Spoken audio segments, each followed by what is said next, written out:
दोस्तों एक बार फिर हम हाजिर हैं जम्मू कश्मीर की 10 बड़ी और अहम खबरों के साथ। आपका मेजबान मैं हूं विशाल आजम।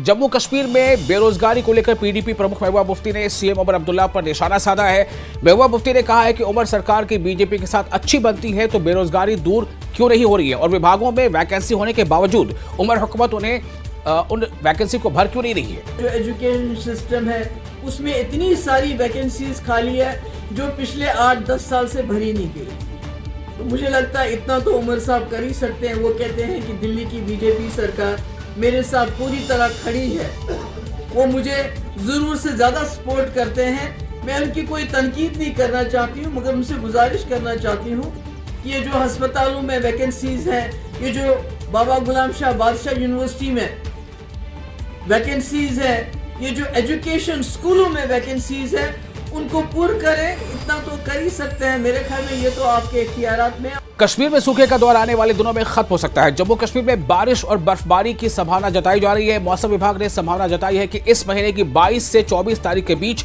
इस इलाके में बारिश और बर्फबारी हो सकती है। विभाग के अनुसार 22 तारीख से एक नया पश्चिमी विक्षोभ यानी वेस्टर्न डिस्टर्बेंसेस इस इलाके को मुतासिर कर सकता है। WDs आ रहे हैं, खासकर एक 22 शाम से लेकर लगभग 24 फोरनून तक, और दूसरा जो है 26 शाम से लेकर 28 फोरनून तक।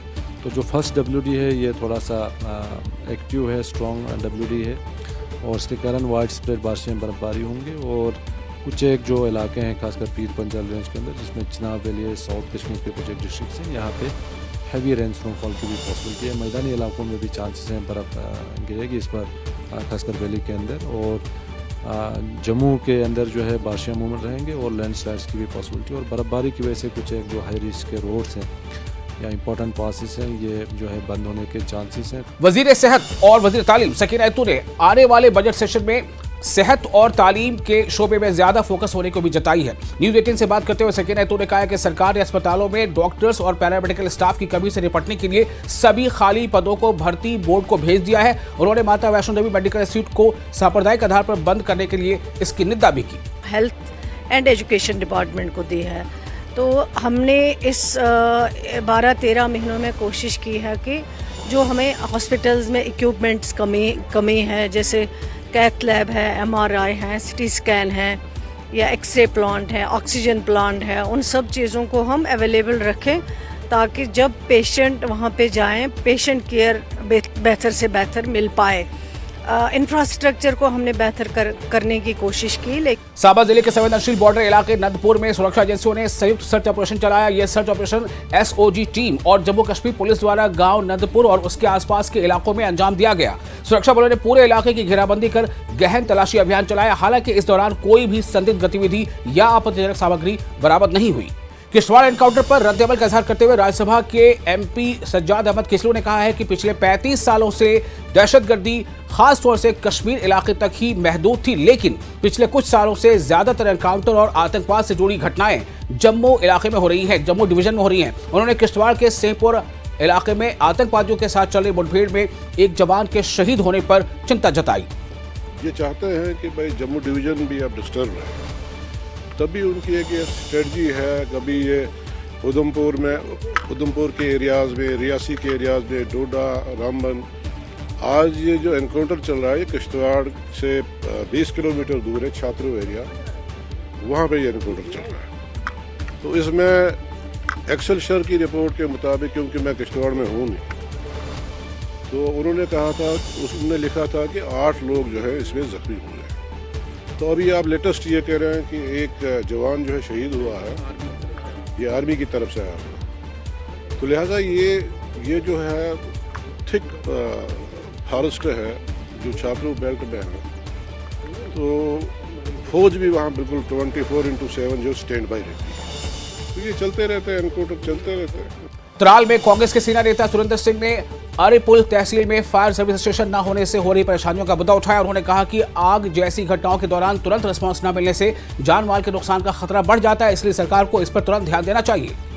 और हम हिल डिस्ट्रिक्ट मांगते थे पहले कि त्राल को हिल डिस्ट्रिक्ट दिया जाए, और उसके बदले में हमें यहाँ पे सब डिस्ट्रिक्ट दिया गया।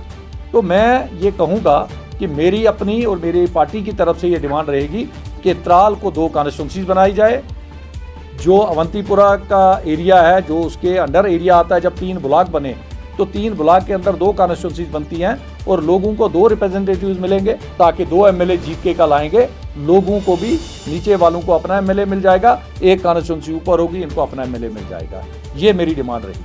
बीजेपी शोपियां यूनिट ने दूर दराज इलाके में स्थानीय लोगों से सीधे जुड़ने और उनकी जरूरी समस्याओं को समझने के लिए एक जनसंपर्क कार्यक्रम का इनेकाद किया। कार्यक्रम की अध्यक्षता जम्मू कश्मीर के वरिष्ठ बीजेपी नेता जावेद कादरी ने की और इसमें इलाके में बड़ी संख्या में लोगों ने हिस्सा लिया। बातचीत के दौरान जावेद कादरी ने कई अहम बातें बताई।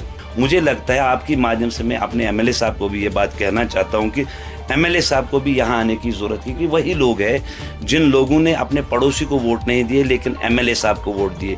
क्योंकि एमएलए साहब ने एक नारा दिया था उस वक्त, मैं शबीर अहमद कुल्ले एसटी बरादरी से ताल्लुक़ रखता हूँ, और ये वही एसटी बरादरी है आज जो पानी से नामौरों में, रोड से नामौरों में और पावर से नामौरों में। मैं आपकी माध्यम से अपने एमएलए को भी ये बात कहना चाहता हूँ कि आपको इस महले में आना चाहिए और इनकी बात सुननी चाहिए। बहुत उम्मीद थी, वो उसने जब वोट लिया तो यहाँ आया ही नहीं, हमसे बात भी नहीं कभी की। पहले बोलता था हम वैसे करेंगे, वैसे करेंगे, वो करेंगे, हम सब काम करेंगे, उसने आज तक कोई काम हमारा नहीं किया। पुलवामा में बदलते मौसम की वजह से लगातार सूखे की वजह से कश्मीर घाटी में किसानों और बागवानों को काफी फिक्र है। ऐसे में मौसम का जो विभाग है उसने आने वाले दिनों में बर्फबारी की उम्मीद जताई है। पुलवामा में सूखे की वजह से नदियों का पानी कम हो गया है और खेती और बागवानी पर बुरा असर पड़ रहा है। किसानों ने उम्मीद जताई है कि आने वाले दिनों में बर्फबारी होने से सूखे से राहत मिलेगी। देखिए, मौसम के हवाले से मैं ये बता रहा हूँ, ये अल्लाह ताला का करना था कि इस साल मुकम्मल तौर पर खुश्क साली हुई है। चिलई कलान जब मैं छोटा था तो आजकल सिर्फ बर्फ़ ही बर्फ़ मैदानी इलाकों और पहाड़ी इलाकों में रहता था, जिससे लोग खुश और खुशहाल ज़िंदगी गुजार रहे थे। आगे बिजली की परेशानी नहीं रहती थी, ज़मीनों को सैराब करने की परेशानी नहीं रहती थी, हर कोई परेशानी दूर रहती है। लेकिन ये ऐसा खुदा का करना ही था। तो अब एक खुशी की लहर दौड़ गई है कि पेशन गोई है मौसमियात महकमे की, आने वाले 1-2 दिन में बहुत बड़ी बर्फबारी हो रही है।